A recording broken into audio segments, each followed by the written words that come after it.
بسم اللہ الرحمن الرحیم۔ میں ہوں بشرا وسیم فاروقی۔ آج میں اپنی بہت ہی قریبی دوست کی آپ بیتی آپ کے ساتھ شیئر کرنا چاہتی ہوں۔ اس نے بتایا کہ میری عمر اس وقت 36 سال ہے۔ میری لو میرج ہوئی تھی۔ ہم دونوں کلاس فیلو تھے اور ہم نے ڈیسائیڈ کیا کہ 6 سال کے بعد ہم شادی کر لیں گے جب میرے شوہر کی تعلیم مکمل ہو جائے گی اور وہ جاب میں سیٹل ہو جائیں گے۔ 6 سال کے بعد ہم دونوں نے گھر والوں کی رضامندی کے ساتھ شادی کر لی تو اللہ تعالیٰ نے مجھے ایک بیٹے سے نوازا۔ مجھے یہ پہلے سے ہی پتا تھا کہ میرے شوہر غصے کے ذرا تیز ہیں، مگر شادی کے بعد مجھے ایسا محسوس ہوتا تھا کہ جب وہ غصے میں آتے ہیں تو مجھے دبانے کی اور روب ڈالنے کی کوشش کرتے ہیں۔ میری انا کو یہ بات ہرگز گوارا نہ تھی۔ میں نے ہمیشہ یہی کوشش کی کہ میں ان کے نیچے نہ دبوں اور خود اپنی پرسنالٹی کو باروب رکھنے کی کوشش کروں۔ اس لیے جب بھی ہماری لڑائی ہوتی تو میں اپنے بیٹے کو اٹھاتی اور اپنے والدین کے گھر چلی جاتی۔ وہاں جاتے ہی وہ سب مجھے اتنا سپورٹ کرتے اور مجھے مزید شے ملتی۔ وہ کہتے کہ تم نے بہت اچھا کیا کہ تم آ گئی، تم اکیلی نہیں ہو، ہم تمہارے پیچھے ہیں، اس نے تمہیں لاوارث سمجھا ہوا ہے۔ یہاں تک کہ میری بہنیں میرے شوہر کو فون کر کر کے بے نقص سناتی۔ اسی طرح جب بھی ہمارا جھگڑا ہوتا تو میں ناراض ہو کر اپنے گھر والوں کے پاس چلی جاتی۔ ایک دفعہ ہمارا جھگڑا اس قدر طویل ہوا کہ میرے شوہر نے مجھ پر ہاتھ اٹھا لیا اور میں اپنے گھر چلی گئی اپنے بیٹے کو لے کر۔ جو ہی میں اپنے گھر گئی تو میرے گھر والوں نے مجھے بہت زیادہ اکسایا اور وہ مجھے لے کر سیدھا پولیس اسٹیشن چلے گئے۔ میں نے اپنے شوہر پر کیس کر دیا، انہیں پولیس پکڑ کر لے گئی۔ وہ 2 دن تھانے میں رہے تو پھر میرے سسرال والوں نے مجھے بہت منت سماجت کی، یہاں تک کہ میرے شوہر نے بھی مجھ سے معافی مانگ لی کہ وہ آئندہ ایسا نہیں کریں گے۔ تو میں نے کیس واپس لے لیا اور میں اپنے گھر واپس آ گئی۔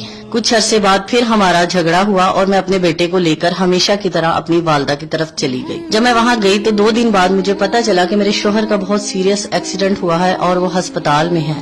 تو میرے گھر والوں نے مجھے منع کیا کہ تم ہرگز نہیں جاؤ گی، وہ تمہیں ایموشنلی بلیک میل کر رہا ہے۔ میرے شوہر 1 ہفتہ ہسپتال رہے اور وہ واپس چلے گئے تو میں انہیں دیکھنے بھی نہیں گئی۔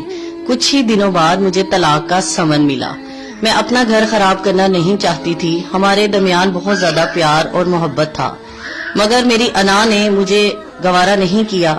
میرے شوہر نے جب مجھے طلاق بھیجی تو میں نے انہیں فون کر کے کہا کہ مجھے آپ طلاق دے دیں، مجھے بھی آپ کے ساتھ اس جہنم میں نہیں رہنا۔ انہوں نے مجھے طلاق دے دی اور اس کے بدلے میں انہوں نے میری ہر شرائط منظور کر لی۔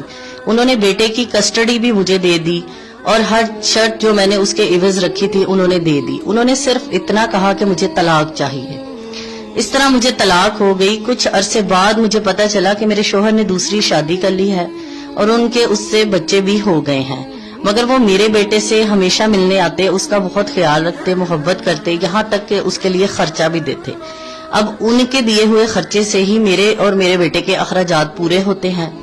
میں اب پچھتاتی ہوں کہ کاش میں ایسا نہ کرتی، میں اپنا گھر خراب نہ کرتی۔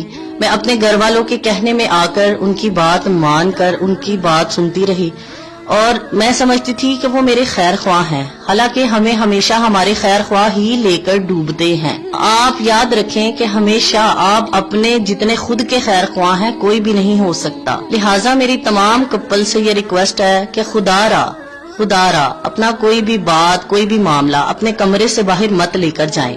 جب آپ 2 کے درمیان کوئی تیسرا آئے گا تو ہمیشہ آپ کے معاملات خراب ہوں گے۔